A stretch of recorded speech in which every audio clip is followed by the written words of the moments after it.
So this is my first video in a while. I have not been able to make a new video in about 3 weeks, but now I will be back with the regular schedule. A new video every 2 weeks. But in this video I will be reviewing the new sequel to Ready or Not, called Ready or Not Here I Come, or just Ready or Not 2. This is kind of a long-awaited sequel because we got the first one in 2019. Since then, the directing collective called Radio Silence have done 2 Scream movies, Scream 5 and Scream 6. Also the vampire movie Abigail. They were supposed to make Scream 7, but they had to leave that project and now they are making this movie.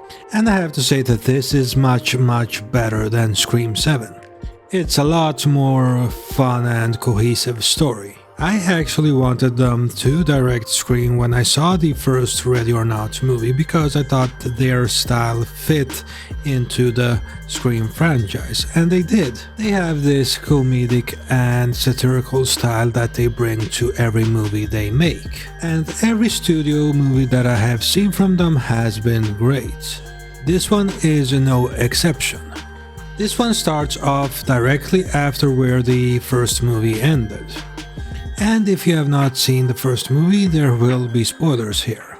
The first movie ended with Grace surviving the very deadly game in the first movie, in her wedding dress and lighting up a cigarette. And because she survives, which has never happened in this game before, we are introduced to new families that are involved in satirical worship. And then a new game begins. In the first movie she was just chased by one family. Now she's chased by 4. And don't worry, I won't get into really detailed spoilers here. I will go over some plot points, story points, but not really how the movie plays out. Only basically talking about things that are shown in the trailer. And of course things that an audience member would expect from this movie. We are also introduced to Grace's sister, Faith, played by Catherine Newton. And Catherine Newton, she's a quite experienced actress when it comes to the horror genre too. We have seen her in everything from Paranormal Activity to the movie Freaky, and she has great chemistry with Samara Weaving here. It's so fun to see them go back and forth, and the dialogue is really sharply written. And they are both really fun characters to follow in this story. We also get new cast members that are quite well known. We get Buffy the Vampire Slayer herself, Sarah Michelle Gellar, as one of the heads of one of the most powerful families in this movie. We also get Frodo, Elijah Wood in a role, playing a character that is called the Lawyer, who basically oversees the whole game and makes sure that the rules are followed. And it's really fun to see him in a role like this, even though he has made horror before, after, of course, making the Lord of the Rings movies.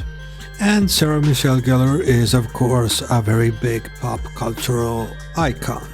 And I have always appreciated her work ever since I was a kid. Everything from Scream 2 and I Know What You Did Last Summer to Buffy the Vampire Slayer. And she gets a lot to work with here. Her character is quite interesting and very contradicting, which makes an interesting character. And I was very happy to see her in this movie. But the biggest spotlight is of course on the Macaulay sisters, the game and the gore and all of the other families. And I have to say that it is as fun as in the first movie. I don't know if going bigger was the best idea because it kind of feels a bit scattered, or I should say at least more scattered than the first movie. I felt that the first movie was more focused. And you can feel that they are trying to expand the universe for this franchise and make it a franchise. And in that way, I kind of feel that this sequel wasn't really necessary. You kind of just get more of everything that happened in the first movie. Don't get me wrong, it's a fun ride while you watch it, but I feel like it's just the first movie in a bigger scale. You do get some repeated plot points from the first movie, but there are some new character developments that I really appreciated, and you also get how powerful these families are, the scale of it, how much they control. They basically control the world, and you do get some insight in their power in the beginning of the movie, and how much influence they have. This is also where we get a quite big cameo in the movie. We get David Cronenberg as the head of the most powerful family. He is the director of movies like The Fly, A History of Violence, and Crash. He is the father of Sarah Michelle Gellar's character, and she has a brother too. The brother is kind of a big psychopath, and that has a big subplot in this movie. But what I do think that Radio Silence does well here in this movie, they keep the tone and satire from the first movie intact here. It does feel like a natural continuation of the first movie. And you do get some unexpected character developments with Grace. She gets to make some very difficult choices in this movie that I at least didn't expect. And I do think that she's a very well written character in both of these movies. She is a very strong final girl, and one of my favorites of the most recent final girls I've seen for the past decade or so.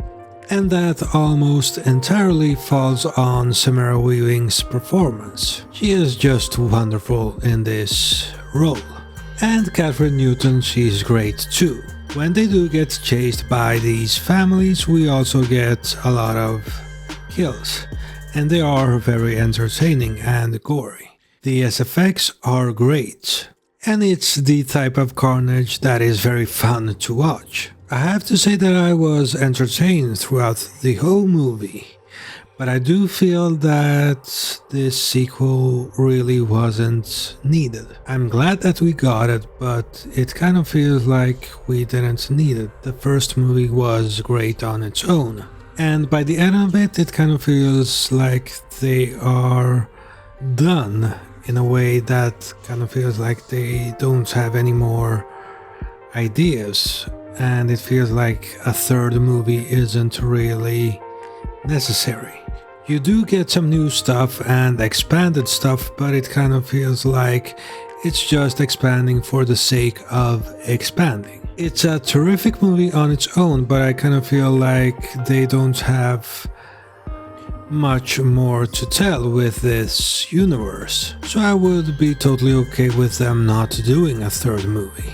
I think the story is done with these two movies. And while the movie is terrific, it's not perfect. It has some logical issues in it. It doesn't take away from the movie that much, but it's there, and it does take my final rating down a bit. It's definitely one of the best horror movies this year so far. So it's not that the movie isn't great, but I do feel like there's not much else to do with this storyline. But I'm giving Ready or Not, Here I Come a 7 out of 10. It's great for the most part.